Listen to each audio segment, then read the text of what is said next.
perfectionniste. 3 clés pour en finir. On aimerait tous atteindre la perfection, avoir des retours qui nous disent que ce qu'on fait est juste, parfait, qu'il n'y a rien à redire, rien à modifier. Vous êtes perfectionniste? Vous travaillez énormément pour que tout soit nickel? Vous ressentez beaucoup de stress quand vous devez produire du contenu ou rendre des dossiers à des clients? Le moindre détail saute aux yeux et vous pensez que tout le monde va le voir s'il n'est pas corrigé. Ça devient pesant parce que vous n'avancez pas comme vous l'aimeriez. Dans cette vidéo, on va voir 3 clés pour en finir avec le perfectionnisme. Je m'appelle Ise, je suis coach professionnelle et formatrice et je vous accompagne dans le développement de votre business en coaching individuel, en formation, en autonomie, pour vous rebooster, pour développer votre état d'esprit, votre mindset, mais aussi pour enlever les freins qui vous empêchent d'oser. Dans la description de cette vidéo, vous retrouverez des ressources gratuites sur ces sujets. N'hésitez pas à aller les télécharger et si ces sujets vous intéressent, abonnez-vous à ma chaîne YouTube et activez la cloche pour être prévenu à chaque nouvelle vidéo. La perfection, qualité ou défaut? La perfection, elle peut nous empêcher d'avancer, de réaliser ce qu'on rêve de faire. Et pourquoi? Car on a des croyances limitantes qui nous disent qu'il faut être parfait. Soit parfait. Bien sûr, ça peut venir de l'enfance où on a eu une éducation très portée sur la perfection, aucun défaut n'étant admis.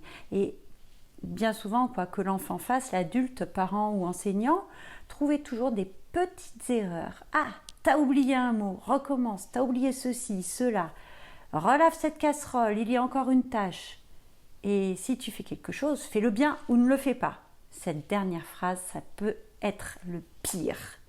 Et ça nous donne quoi au niveau entrepreneur? Eh bien, un entrepreneur qui est perfectionniste, qui va souvent souffrir du syndrome de l'imposteur et il pensera que quoi qu'il réussisse, cette victoire n'est pas de son fait, mais due à la chance ou à quelqu'un d'autre ou à son équipe ou bref. Il a peur d'être démasqué, qu'on pense, qu'on se rende compte qu'il est inapte.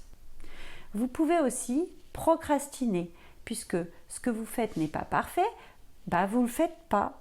Vous n'allez pas au bout de vos envies et vous vous dites qu'un jour, ce sera le moment parfait. Il sera là et vous agirez. Et du coup, vous agissez jamais. Et puis, il y a le regard extérieur. Lorsque l'entrepreneur commence à écouter les avis de ses pairs, de ses clients, de ses proches. Les regards extérieurs, c'est très important pour un perfectionniste. Il s'attache particulièrement aux avis des autres perfectionnistes et plus il y a de critiques, meilleure est la vie. Ou bien, il cherche zéro critique. Dur. Alors, comment faire pour arrêter d'être perfectionniste? Je vais vous donner 3 clés pour amorcer un changement. Alors attention, le changement, il prend du temps. Vous n'allez pas du jour au lendemain cesser de vouloir être parfait. Mais petit à petit, avec une remise en question, vous allez pouvoir mieux vivre ce perfectionnisme. Première clé pour arrêter d'être perfectionniste. Faire descendre d'un cran son niveau d'exigence. Comment? Lâcher prise. La prochaine chose que vous devrez faire, au moment où vous vous dites que vous allez peaufiner, vous arrêtez. Vous acceptez de laisser aller les choses. Deuxième clé pour arrêter d'être perfectionniste. Considérez que faire de son mieux n'est pas le zéro défaut ou le perfectionnisme. Intégrez l'idée que le parfait n'existe pas. Donc, dites-vous que vous faites de votre mieux avec passion et soyez fiers de vous, félicitez-vous. De toute façon, là où vous voyez perfection, l'autre ne voit pas forcément la même chose. Donc, vous aurez toujours une critique plus ou moins constructive. Gardez à l'esprit que vous ne pouvez pas plaire à tout le monde. Troisième clé pour arrêter d'être perfectionniste. Fixez-vous une deadline assez courte par rapport au travail que vous devez effectuer. Et arrêtez-le travail, absolument, stop. Quand vous arrivez à la deadline, soyez perfectionniste dans le non-perfectionnisme. Pour finir, faites-vous confiance. Vous allez y arriver. Merci d'avoir regardé cette vidéo. Si elle vous a plu, dites-le moi en la likant et partagez-la à quelqu'un, à des personnes qui en ont besoin.